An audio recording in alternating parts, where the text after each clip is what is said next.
Grief is real, big, better shared. The podcast everyone needs to hear, but nobody wants to hear. I'm Kevin Lee, President and CEO of Mid-America Transplant, and we are honored to sponsor this episode of Grief is Real, Big, Better Shared.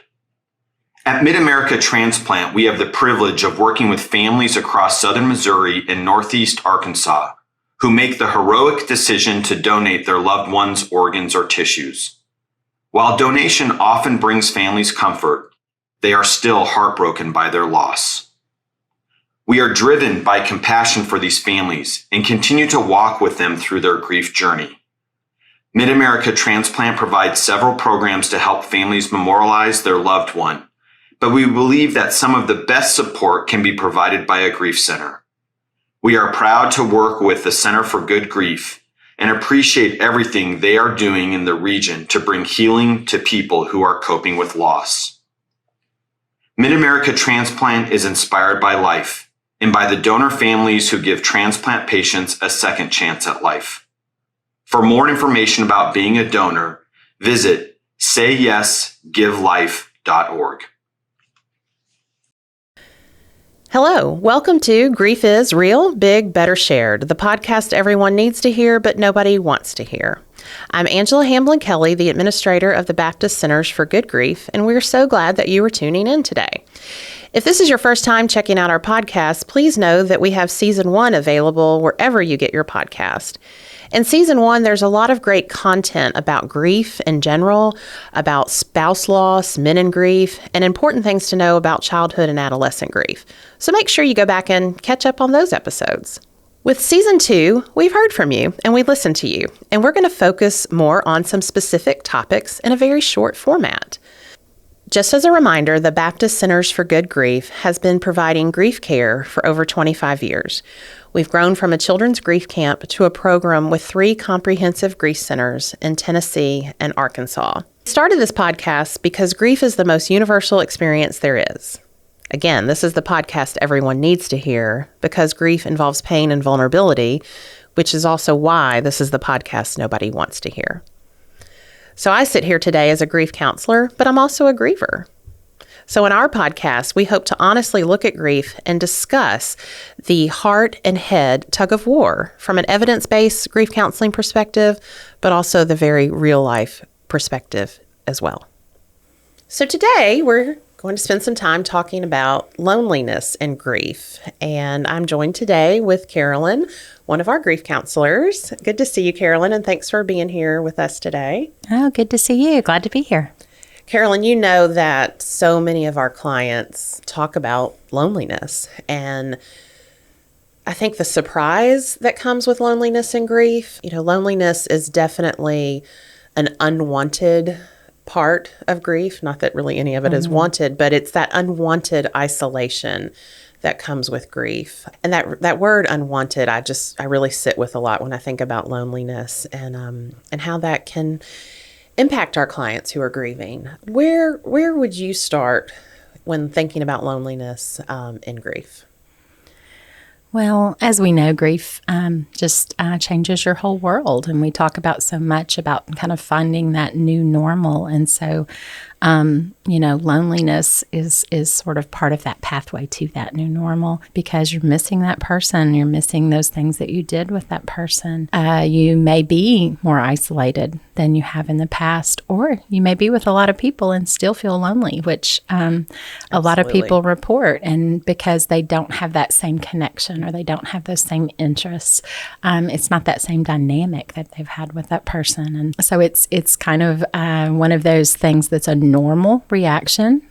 We've talked a lot about the different 5 areas that we grieve in and how it affects us and affects our body and our mind and our soul. And it's a very normal one, but like you said, it's unwanted and sometimes can be very, very upsetting and very hard to work through. And you said that beautifully about it's kind of the pathway to that new normal, which is also something that is so unwanted in grief. How many times have we heard I was very content and fine with who I was before. I don't want this new normal or this new identity. And I do think loneliness oftentimes is the pathway to that, because we know in grief that we have to slow down. Mm-hmm. We have to stop. We have to allow ourselves time to feel and express, and that's very uncomfortable. We don't want to do that, because oftentimes it's the painful part. But I like how you said that I really do believe that loneliness is part of that pathway to that new normal. It's that new identification of what is my everyday going to feel like? Mm-hmm. What are my routines going to feel like? And then I like too how you commented on feeling alone even in a crowded room. Mm-hmm. Yeah. Yeah. It's like we talk about with support. You can have lots of people around you, but not feel the support that you need. Mm-hmm. And it's the same with that companionship. Mm-hmm. That feeling may not be there, even if you're with a lot of people. And loneliness can impact us emotionally, socially, situationally. It's not just this, intense emotion maybe that settles in with us. It really can impact our behaviors, relationships, and things like that. And so you said that just a minute ago. We know loneliness is a normal, common grief reaction. And so we've also talked here about when we have somebody we love die, we know that there are so many other losses. And I think that's where loneliness comes in. And maybe we can start with that loss of companionship. Mm-hmm. Yeah, there's a lot of secondary losses, for sure, with that. And loneliness and brings about that loss of companionship. And, when you're maybe part of a couple and you're used to doing things as a couple, and now, there's all of a sudden no one to go to the movies with, no one to go to dinner with. Right. No one to talk to about the movie you just watched on Netflix. And so it's just that loss of all those moments through the day that you've experienced with someone else, and now you're experiencing alone. Right. And also kind of with companionship sometimes is that loss of purpose. And I think seeing that a lot of times in people who maybe were caregivers or parents who have a child die, what is my purpose? I had this identity as a parent, and now that identity is not here. Yes, loss of purpose. And with that purpose sometimes is loss of that future, because you saw your future with this person being part of your world, whether it's a spouse or a friend or a parent, a child. You saw that person as part of that and part of that reason for being.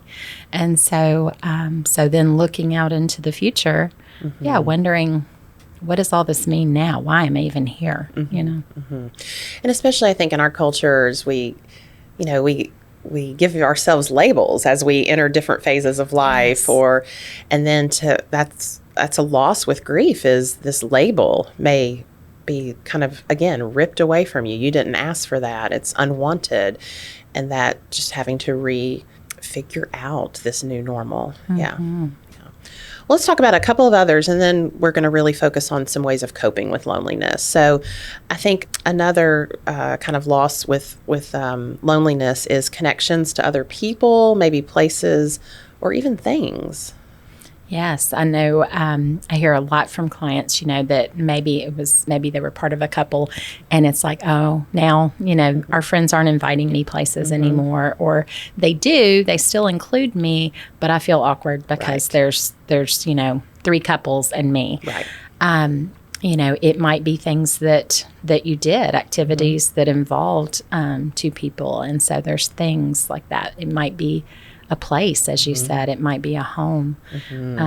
Just does not feel right when not shared with that loved one. Right.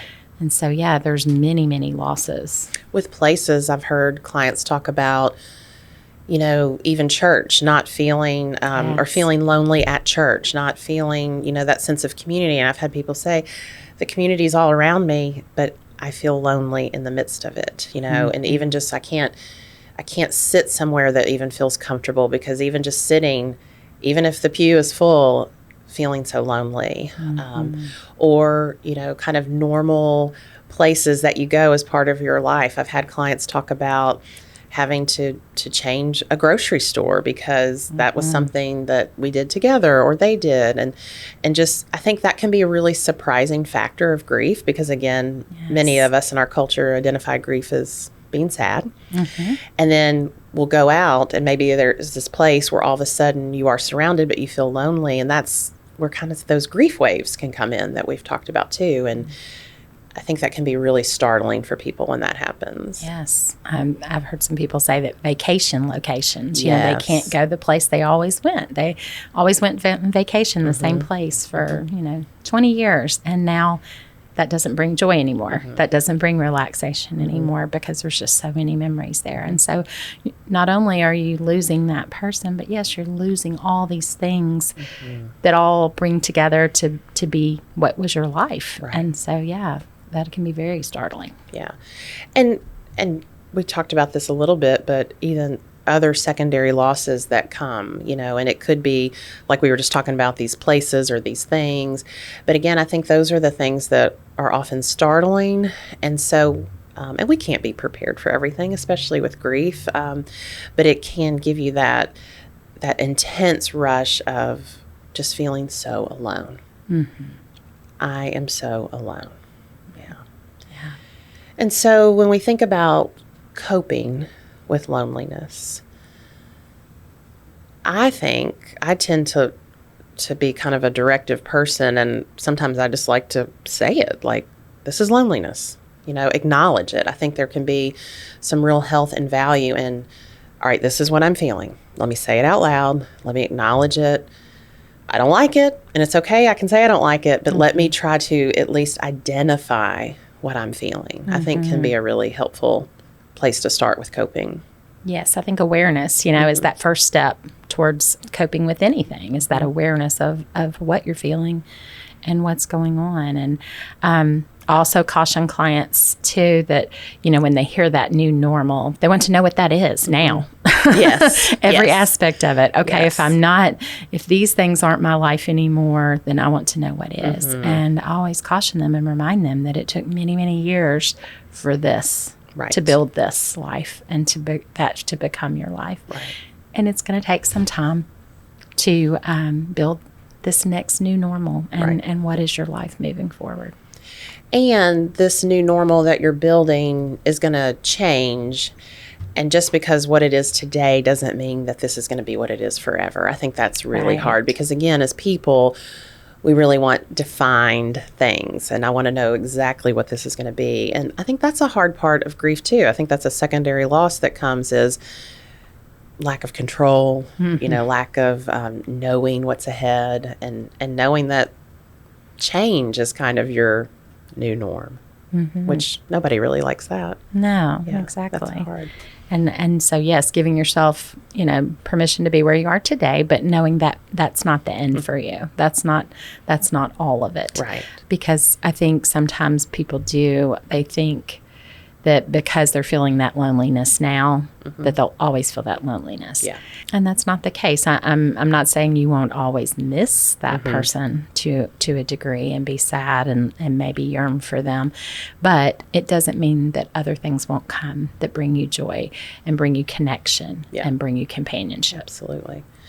One of my favorite things to talk about lately is in terms of coping is talking about different ways of coping with people. And I love pointing out that it is okay to have the coping skill of distraction and avoidance. Like, it is a coping skill. Yes. And it can be healthy as long as we don't camp out in it and live in it. That's right. Which sometimes that's really what feels comfortable is avoidance and distraction, but that is a healthy coping skill, and especially when you are experiencing a lot of loneliness. What are some things that can help be a distraction and an avoidance, and that is okay to do. Again, in our culture, we kind of have labeled that for some reason as a bad thing, and in fact, it's just as important as expression, memorialization, self-care. It's just all about balance. So I think it's really important for people to know who are really struggling with a lot of loneliness that it can be healthy coping to put in some distraction and avoidance. Right. Just not 100%. Yeah, exactly. I think that word balance is just key in so many areas of grief, because we do talk about leaning into our grief and feeling it. And that's so important, because so many of us do want to avoid it and stay so busy that we don't feel it. And we can't do that. But it really is a series of stepping towards it, stepping away from it, stepping towards it, stepping away from it. And so allowing yourself, to find those distractions, to find those, new interests, hobbies, sometimes work. Right. That can be okay. Like you said, if we don't camp out in it. Right. And some people might identify better with hearing, because people will say, well, I'm just trying to stay busy, or I'm just trying to make sure I always have a to-do list. Yeah. And again, that is okay. However, big disclaimer here, a lot of people will come to us and say, well, I decided I needed to try grief counseling because I've just been trying to stay busy and that's not working. So again, I have to say, it's part of healthy coping. We have to put in those other factors like expression and memorialization and self-care and things like that to have that balance. But there is an element that can be okay with trying to stay busy sometimes, especially when we're feeling extreme loneliness. Yes. And I think that loneliness, sort of wants us to stay in isolation many times because it doesn't feel good necessarily. It doesn't fix the loneliness when we're with other people. So sometimes we just want to be to ourselves. And that may feel better for a lot of people to be isolated. But we do have to kind of force ourselves out of that a little bit. And I use an example sometimes is that, we might like eating donuts all day. That might taste good and we might enjoy it. It might be our favorite thing, but it's probably not real good for us. Right. And so the same thing, we may like being alone. That may feel comfortable. We may enjoy that in the moment, but later it's going to bring some problems, just like eating those donuts all day would bring us some problems. And so we have to force ourselves out of that comfort zone a little bit and intentionally be with people in new ways. Yes. And I think asking for help, asking our support system to support us, letting our support system support us. I have to remind myself that we're not mind readers. And sometimes, I have to, like I said, remind myself to say out loud what I need, that, my support around me can't always read my mind and know exactly what I need. Also, I think sometimes people who have not walked in grief don't always know. They may think that, well, she looks like she's doing okay. I mean, we hear that a lot. And so sometimes we have to say what we need and learning who we can do that with, letting ourselves be vulnerable.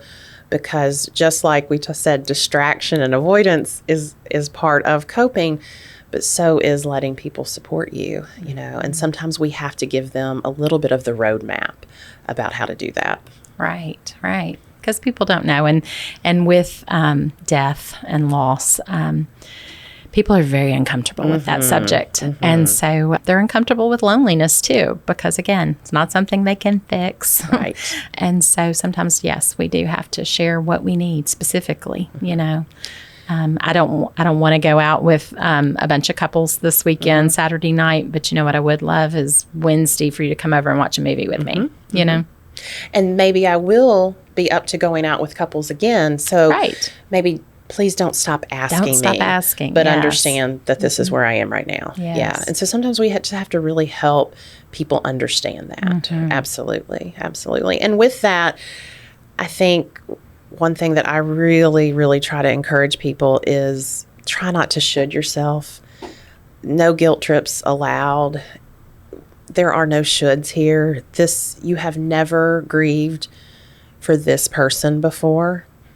Even if you have experienced multiple losses, you've never done this before. And we're not given a roadmap and a to-do list when we are handed our grief. And really just not shoulding yourself, like just working on, embracing your grief the best you can each day. Yes, just allowing it to come and accepting it and don't put any judgments on it. Right. So, talking about loneliness, I think we have to remember it's this unwanted isolation we didn't ask for. It's part of the normal grief process. But what are some things that we can do to cope? And I think we have to think about those. We have to kind of get curious with our grief, talk about it with a counselor or a trusted friend, and really lean into that support like we talked about. Grief does heal. Let me say that again. Grief does heal. But like we've said, grief demands attention and care. It also needs support and patience. Remember that your grief is a reflection of your love. You are not alone. The world is full of many grievers like you. You can learn more about us at www.baptistgriefcenters.org. You can check out our YouTube channel, Baptist Centers for Good Grief. You can check out our podcast wherever you get your podcast. Also, know that you can reach out and let us know if there's a topic that you're interested in learning more about. You're welcome to email me at angela.kelly@bmhcc.org. That's angela.kelly@bmhcc.org. And remember, grief is real, big, better shared. We'll talk soon.